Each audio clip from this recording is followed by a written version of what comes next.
नमस्कार विद्यार्थियों, श्री श्याम कॉलेज की ऑनलाइन क्लासेज में आपका स्वागत है। इस क्लास में हम बीए बीएड थर्ड ईयर के लिए विश्व का प्रादेशिक भूगोल पढ़ रहे हैं और विश्व के प्रादेशिक भूगोल के अंतर्गत यह 20वां पार्ट है। विश्व के प्रादेशिक भूगोल में हमने एशिया महाद्वीप के उच्चावच पढ़े, उसके बाद एशिया महाद्वीप के अपवाह तंत्र के बारे में पढ़ा और अब हम एशिया महाद्वीप का जो जलवायु है उसके बारे में हम पढ़ रहे हैं। एशिया महाद्वीप की जलवायु में हमने ग्रीष्मकालीन यानी 2 ऋतुओं के बारे में हम पढ़ेंगे पहले, उसके बाद में जो एशिया के जलवायु प्रदेश हैं उनके बारे में पढ़ेंगे। तो पहला हमने पढ़ा था एशिया महाद्वीप में ग्रीष्मकालीन परिस्थितियां जो होती हैं उनके बारे में। ग्रीष्मकालीन परिस्थितियों में हमने पढ़ा किस प्रकार से तापमान उच्चतम एवं न्यूनतम कौन से उच्चतम तापमान कहाँ पर पाए जाते हैं। उसके बाद में हम वायुदाब की दशाएँ यानी जो न्यूनतम वायुदाब के क्षेत्र हैं वो एशिया में कौन से क्षेत्रों में न्यूनतम वायुदाब बनता है और किस प्रकार प्रशांत महासागर एवं जो हिंद महासागर है वहाँ से दक्षिणी पूर्वी एवं दक्षिणी पश्चिमी मानसून का उद्भव होता है। और एशिया में हमने पढ़ा कि जो एशिया का लगभग 80% वर्षा का जो प्राप्त होती है वो कुल वर्षा का 80% है वो इन मानसूनी पवनों से और ग्रीष्म काल में ही प्राप्त होता है। तो इनके बारे में हमने पढ़ा था। अब हम देखते हैं दूसरा शीतकालीन अवस्थाएं यानी विंटर कंडीशन के बारे में हम देखते हैं।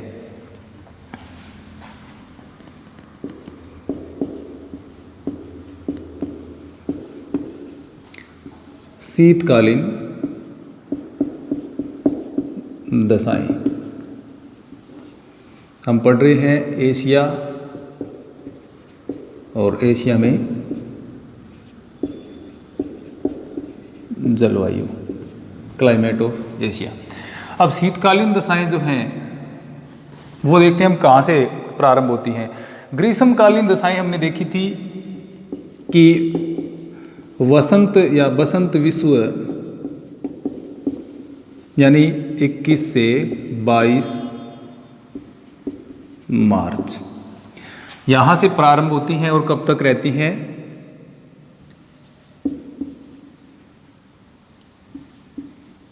शरद विषुव यानी 22 से 23 सितंबर। तो इनके बीच की जो अवधि थी यानी अप्रैल मई जून जुलाई अगस्त और सितंबर वाला जो काल है उसमें यहाँ पर क्या रहती है? ग्रीष्म ऋतु या ग्रीष्मकालीन परिस्थितियाँ रहती हैं। अब इसका उल्टा हो जाता है, यानी अब हम देखें तो शीतकाल जो है शरद विषुव यानी 22 से 23 सितंबर को सूर्य दक्षिणायन होकर के कहाँ पहुँच जाता है यानी वापिस यानी कर्क रेखा से वापिस कहाँ पहुँच जाता है? भूमध्य रेखा पर पहुँच जाता है। अब 22 से 23 सितंबर के बाद क्या होता है? सूर्य वास्तविकता में दक्षिणायन होना प्रारंभ होता है। दक्षिणायन कैसे? क्योंकि ये कहाँ जाना प्रारंभ हो जाता है? ये दक्षिणी गोलार्ध में जाना प्रारंभ हो जाता है और इसी कारण क्या होता है? उत्तरी गोलार्ध में सूर्य की किरणों का तिरछापन बढ़ जाता है। सूर्य की किरणों का तिरछापन। वैसे तो हम देखें तो 21 जून को सबसे बड़ा दिन होता है उत्तरी गोलार्ध में, उसके बाद सूर्य है वो वापस दक्षिणायन होने लगता है, लेकिन उसकी गति जो है या वो उसकी स्थिति कहाँ रहती है? उत्तरी गोलार्ध में ही रहती है। लेकिन 22 से 23 सितंबर को वो भूमध्य रेखा पर चमकता है और उसके बाद वो दक्षिणी गोलार्ध में प्रवेश करना प्रारंभ हो जाता है। तो यहाँ पर सूर्य की किरणों का तिरछापन यानी उत्तरी गोलार्ध में जो तिरछापन है वो बढ़ने लग जाता है। तो इसके बाद थोड़ा थोड़ा मौसम क्या है? परिवर्तित होकर के उत्तरी गोलार्ध में जो ठंड है वो पड़नी प्रारंभ हो जाती है, यानी शरद काल प्रारंभ हो जाता है, शीत ऋतु का आगमन होना प्रारंभ उससे हो जाता है। तो इसमें सूर्य की किरणों का तिरछापन बढ़ेगा, तो तिरछापन बढ़ेगा जिससे क्या होगा? सूर्यताप जो है वह कम प्राप्त होगा, क्योंकि पहले सूर्य उत्तरायण था, कर्क रेखा के ऊपर चमक रहा था, जिसके कारण क्या सीधी किरणें पड़ रही थी उत्तरी गोलार्ध में, तो एशिया महाद्वीप में ज़्यादा ताप की प्राप्ति हो रही थी। लेकिन अब सूर्य है वो दक्षिणायन हो रहा है। अब जैसे जैसे आगे बढ़े यानी दिसंबर में 22 दिसंबर को ये कहाँ पर चमकता है? मकर रेखा पर। अब मकर रेखा पर चमकने लग जाएगा, इससे क्या होगा? यानी उत्तरी गोलार्ध में सूर्य की किरणें हैं वो एकदम तिरछी पड़ने लग जाएंगी। तिरछी पड़ेंगी तो इसके कारण यहाँ पर क्या होगा? ये पूरा का पूरा क्षेत्र है वो कम ताप की प्राप्ति करेगा, यानी यहाँ पर शीतकाल जो है वो प्रारंभ हो जाता है। तो शीतकाल में हम देखते हैं कि जो शीतकाल की परिस्थितियां हैं यानी विंटर कंडीशंस जो हैं उनके बारे में हम देखते हैं।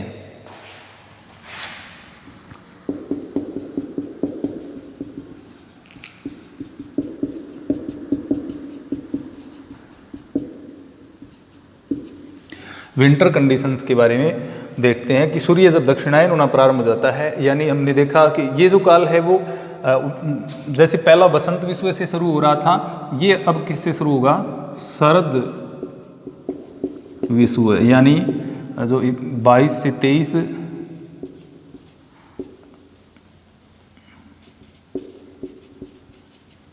सितंबर, तो 22 से 23 सितंबर से ये प्रारंभ होकर के कब चलता है, वसंत विषुव तक है वो। एक प्रकार से हम 2 ऋतुओं में अगर बांटें तो जो है वो शीत या शरद काल इसमें चलता है। तो ये जो स्थिति होती है यानी अक्टूबर, नवंबर, दिसंबर, जनवरी, फरवरी, ये जो काल है और मार्च भी इसमें सम्मिलित हो जाता है, ये कैसा शरद काल कहलाता है। इसमें क्या है, सूर्य है वो दक्षिणायन होने के कारण, कम ताप की प्राप्ति के कारण यहाँ पर उत्तरी गोलार्ध में या एशिया महाद्वीप जो है विशेषतः उसमें हम क्योंकि एशिया महाद्वीप के परिप्रेक्ष्य में पढ़ेंगे तो एशिया महाद्वीप में कौन सी ऋतु होती है उस समय, शीत ऋतु उस समय एशिया महाद्वीप में होती है। तो शीतकालीन दशाओं में अब जैसे हमने जो ग्रीष्मकालीन दशाएं थी उनमें देखा तापमान, वायुदाब, हवा की दिशाएं और वर्षा के बारे में, उसी प्रकार इसमें भी हम सबसे पहले देखते हैं तापमान।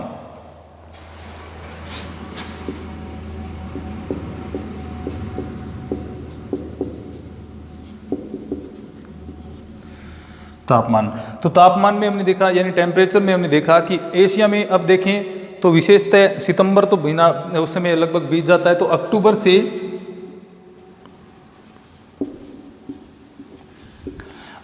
से प्रारंभ होता है शीतकाल, यानी अक्टूबर माह से लेकर के शीतकाल प्रारंभ होता है और ये चलता कब तक है, अक्टूबर से मार्च तक।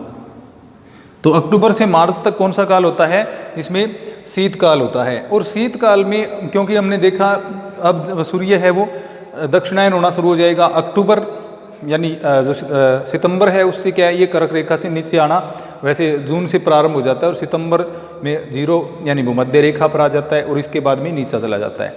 अब नीचे जाते जाते हमने देखा कि 22 दिसंबर को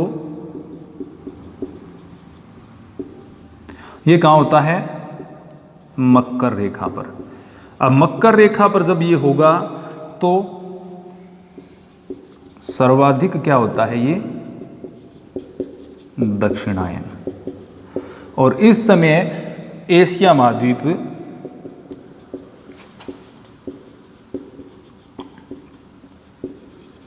न्यूनतम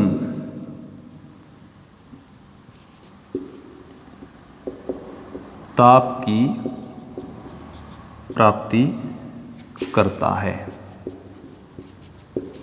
क्योंकि सूर्य है वो 23.5 डिग्री दक्षिणी अक्षांश पर चमक रहा है, तो इसलिए उत्तरी गोलार्ध में स्थित एशिया महाद्वीप है इस समय न्यूनतम ताप की प्राप्ति कर रहा है, क्योंकि यहाँ पर सूर्य की किरणों का समय अगर एंगल हम देखें यानी जो तिरछा कोण जो देखें वो सर्वाधिक तिरछा होता है, तो यहाँ पर बहुत ही कम मात्रा में ताप की प्राप्ति होती है। अब जैसा कि हम देख रहे हैं एशिया महाद्वीप एक बहुत ही बड़ा स्थलीय भाग है, प्रशांत महासागर, हिंद महासागर, भूमध्य सागर, आर्कटिक महासागर, इसके बीच में विस्तृत एक विशाल भूमि वाला प्रदेश ये स्थलखंड है।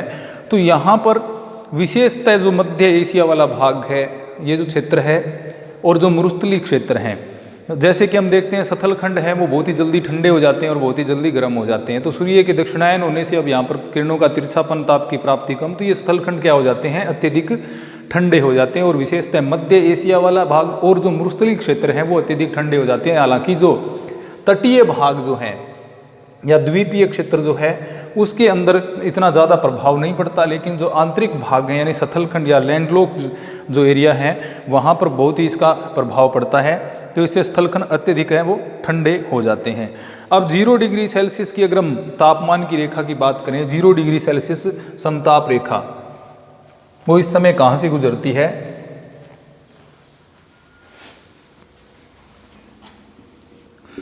जीरो डिग्री सेल्सियस समताप रेखा। अब वो क्या है, टर्की से प्रारंभ होकर के आगे हिमालय वाला जो उत्तरी क्षेत्र है वहाँ से गुजरती है, इसके बाद जो मध्य पूर्वी चीन है वहाँ से होते हुए ये क्या है, जापान का उत्तरी भाग जो है, यानी इस क्षेत्र को पूरा ये कवर करती है। कौन सी? 0 डिग्री की समताप रेखा जो है वो तुर्की से लेकर के तुर्की और उसके बाद हिमालय, यानी मध्य एशिया का जो लगभग क्षेत्र है वहाँ से ये गुजरती है। इसके अलावा हिमालय पर्वत से होते हुए हमने आगे देखा मध्य चीन, और जो मध्य चीन वाला जो हिस्सा है मध्य चीन, और मध्य चीन से होते हुए कहाँ तक पहुँच जाती है? उत्तरी जापान। यानी ये जो क्षेत्र है ये यहाँ से 0 डिग्री सेल्सियस की समताप रेखा है वो गुजरती है। इससे हम क्या समझते हैं कि जो एशिया का मध्यवर्ती भाग है वह भाग अत्यधिक ठंडा हो जाता है, और जितनी भी पर्वत श्रेणियों वाले भाग हैं वो भी क्या हो जाते हैं? अत्यधिक ठंडे हो जाते हैं, अत्यधिक ठंड वहाँ पर पड़ती है। अब मध्यवर्ती जो उच्च पर्वत श्रेणियाँ हैं वहाँ से जो बर्फीली हवाएं आती हैं, मध्यवर्ती पर्वत श्रेणियों से बर्फीली हवाएं आती हैं, क्योंकि जो पर्वतों की चोटियां हैं वो बर्फ़ से ढकी हुई हैं। इसके अलावा उत्तरी भाग पूरा क्या है? उत्तरी भाग भी बर्फ़ से ढका हुआ है, जिसके कारण जो उत्तर से हवाएं आती हैं और जो बर्फीली चोटियों से हवाएं आ जाती हैं उसके कारण तापमान में बहुत ज़्यादा गिरावट हो जाती है। अब इसमें हम सबसे ठंडे प्रदेश की अगर बात करें तो उत्तरी साइबेरिया वाला जो भाग है, ये जो क्षेत्र पूरा उत्तरी साइबेरिया वाला क्षेत्र है, यह क्या रहता है? अत्यधिक ठंडा रहता है।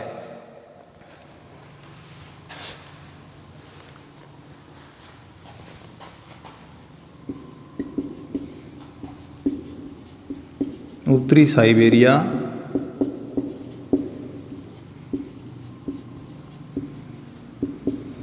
अत्यधिक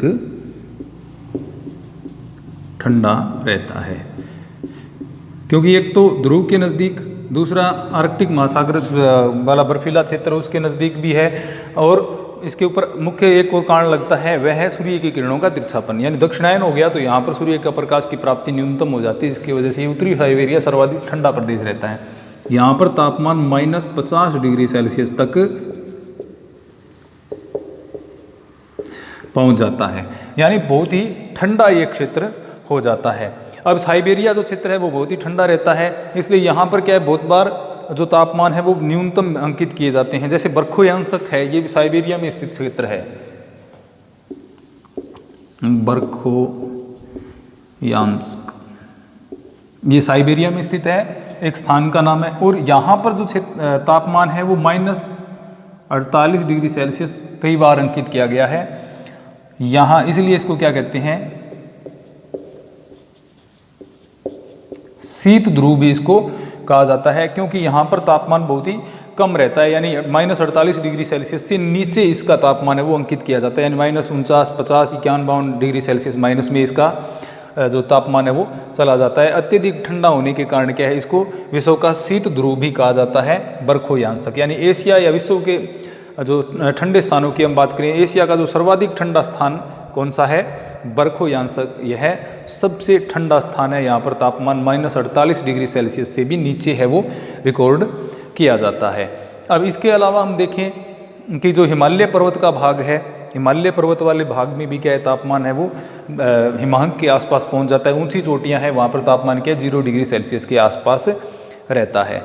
इसके अतिरिक्त इससे हम दक्षिण में चले जाएं, हिमालय के दक्षिण में, तो शीतकाल में जो औसतन तापमान की हम बात करें, दक्षिण में हम आ गए हिमालय पर्वत के, तो भारत वाला क्षेत्र, पाकिस्तान का क्षेत्र है, या अन्य जो इधर म्यांमार वाले क्षेत्र हैं, थाईलैंड या अन्य द्वीपीय देश हैं, उन क्षेत्रों की हम बात करें तो हिमालय के दक्षिण में औसत तापमान शीत ऋतु का 10 डिग्री सेल्सियस से ऊपर रहता है।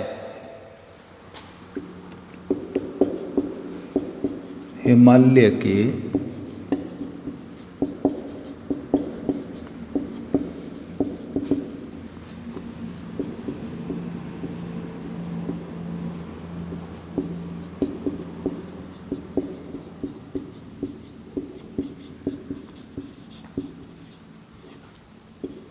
दस डिग्री सेल्सियस से ऊपर, यानी उत्तरी जो क्षेत्र हमने पढ़े थे उनकी तुलना में यहाँ पर क्या होता है, तापमान थोड़ा सा ज़्यादा रहता है। हिमालय के दक्षिणी जो क्षेत्र है उसमें शीत ऋतु का जो औसत तापमान की हम बात करें तो 10 डिग्री सेल्सियस से ऊपर रहता है। किंतु ये तापमान क्या, अब नीचे जैसे उत्तरी भारत की हम बात करें या मध्य भारत की हम बात करें तो इसमें तापमान 10 डिग्री सेल्सियस से तो ऊपर रहता है, लेकिन औसतन 27 डिग्री सेल्सियस से ऊपर नहीं होता, यानी 27 डिग्री सेल्सियस से ऊपर नहीं जाता है। 10 डिग्री सेल्सियस इसका औसतन तापमान है। कई जगह पर 10 डिग्री सेल्सियस से भी नीचे चला जाता है तापमान कई बार, जैसे राजस्थान के चूरू क्षेत्र वाले जो, यानी राजस्थान का मरुस्थलीय क्षेत्र है या दक्षिणी पश्चिमी मरुस्थलीय क्षेत्र है, वहाँ पर क्या कई बार क्या होता है, जो तापमान है वो नीचा चला जाता है 10 डिग्री सेल्सियस से, लेकिन औसतन क्या रहता है, 10 डिग्री सेल्सियस।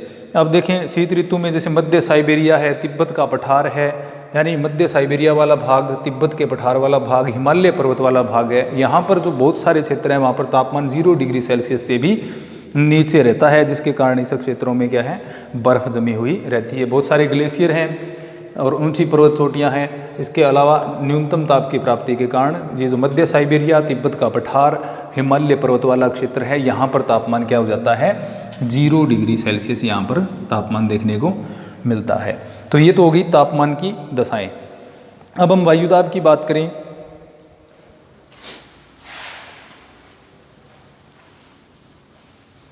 दूसरा जो मुख्य बिंदु है इसमें, वायुदाब।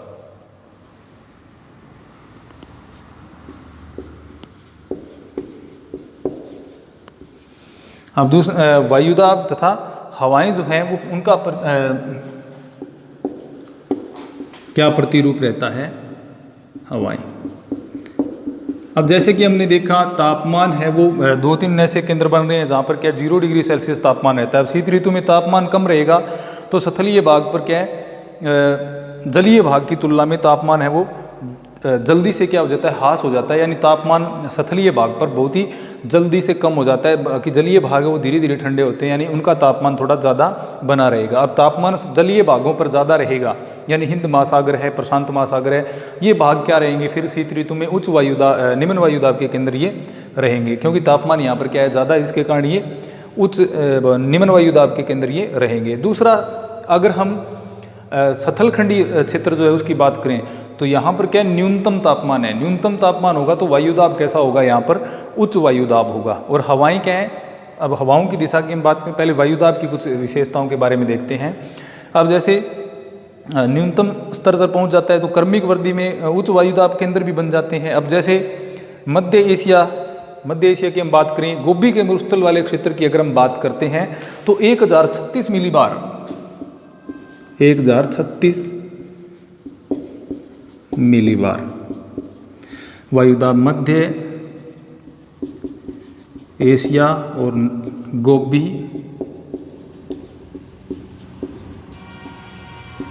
मरुस्थल, यहाँ पर क्या है 1036 मिलीबार वायुदाब की जो क्षमता मिलीबार यहाँ पर पाया जाता है। अब मध्य एशिया से जैसे हम बाहर की तरफ जाएंगे वैसे वैसे वायुदाब क्या हो जाएगा, घट जाएगा। सागरीय भाग है उनके नज़दीक जाएंगे वायुदाब और घट जाएगा।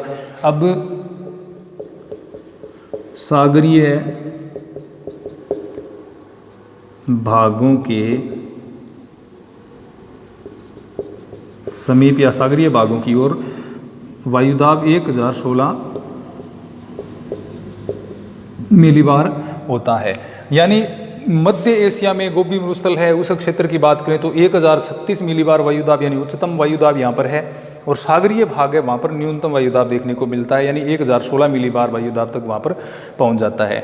अब इसके अलावा हिमालय के जो दक्षिणी क्षेत्र है वहाँ पर अगर हम उच्च वायुदाब केंद्र की बात करें, हिमालय के दक्षिण में, अब इस क्षेत्र में जैसे मरुस्थलीय क्षेत्र है यानी पश्चिमोत्तर भारत,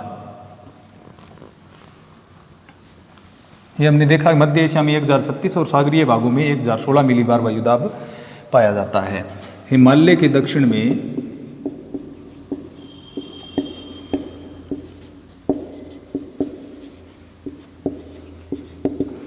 उच्च वायुदाब, हिमालय के दक्षिण में उच्च वायुदाब कहाँ पर होगा, जैसा कि हम जानते हैं थार का मरुस्थल, यानी पाकिस्तान और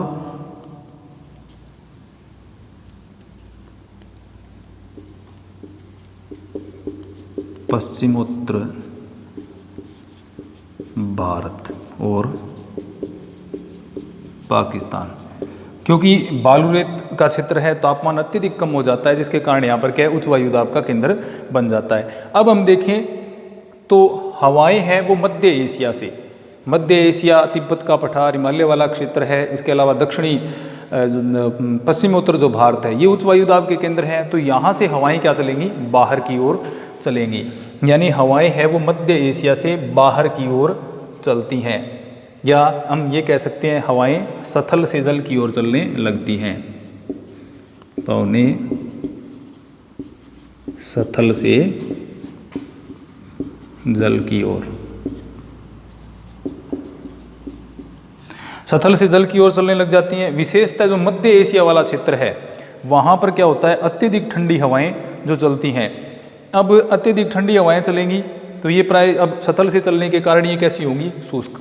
कहाँ से चल रही हैं, सथल से, तो हवाएं कैसी होंगी, शुष्क, नमी नहीं होगी, यानी बारिश ये नहीं करेगी। अब इस मध्य भाग से या साइबेरिया वाला उत्तरी भाग है वहाँ से उच्च वायुदाब की होने के कारण के निम्न वायुदाब की ओर हवाएं चलेंगी। अब जैसे हिमालय पर्वत है वो यहाँ पर क्या करता है, उन ठंडी हवाओं को भारत वाले क्षेत्र में प्रवेश करने से रोकता है। इसी कारण क्या होता है, भारत का जो यानी उत्तरी भारत में ज़्यादा ठंड पड़ती है, हालांकि उनका प्रभाव कुछ मिलता है, लेकिन जैसे जैसे दक्षिण में जाएंगे ठंड का प्रभाव कम हो जाता है, क्योंकि हिमालय पर्वत साइबेरिया क्षेत्र से आने वाली जो ठंडी पवनें हैं उनसे हमारी रक्षा करता है। यानी मध्य एशियाई जो पर्वत श्रेणियां हैं वो एक प्रकार से उत्तरी क्षेत्र से आने वाली बर्फीली हवाओं से हमारी रक्षा करते हैं। अलग अलग क्षेत्रों में, जैसे भारत के क्षेत्र में अगर हम देखें तो हिमालय का महत्वपूर्ण योगदान उन हवाओं को रोकने में रहता है। यानी मध्यवर्ती पर्वत श्रेणियां हैं वो दक्षिण तक इनको नहीं पहुंचने देती हैं, जिससे तापमान नहीं गिरता। अब 30 डिग्री उत्तरी अक्षांश के पास हम देखें तो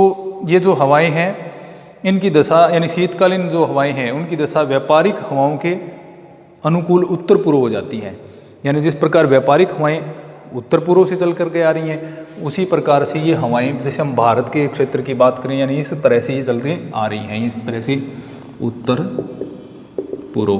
कब, शीतकाल में। कौन सी हवाओं के अनुकूल, व्यापारिक, यानी व्यापारिक हवाओं के अनुकूल इस क्षेत्र में पवनें हैं वो चलती हैं। क्यों चल रही है, क्योंकि ये सथल भाग है, उच्च वायुदाब है, ये जल भाग है, निम्न वायुदाब है, इसलिए यहाँ इस तरह से चल रही हैं। और दिशा का हमने दिशा के नियम, जैसे फेरल का नियम पढ़ा, अपनी दाईं और उत्तरी गोलार्ध में मुड़ रही हैं, तो वही पैटर्न यहाँ पर लागू होता है। तो शीतकाल में व्यापारिक दशाओं जो हवाएँ हैं उनके अनुकूल उत्तर पूर्व दिशा से ये शीतकालीन हवाएँ चलने लग जाती हैं, जिनको शीतकालीन मानसून के नाम से भी जाना जाता है, जिनको उत्तरी पूर्वी मानसून के नाम से भी जाना जाता है। ये हवाएं ज़्यादा वर्षा नहीं करती हैं, क्योंकि ये सथल भाग से आने के कारण क्या होती हैं, ठंडी एवं शुष्क होती हैं।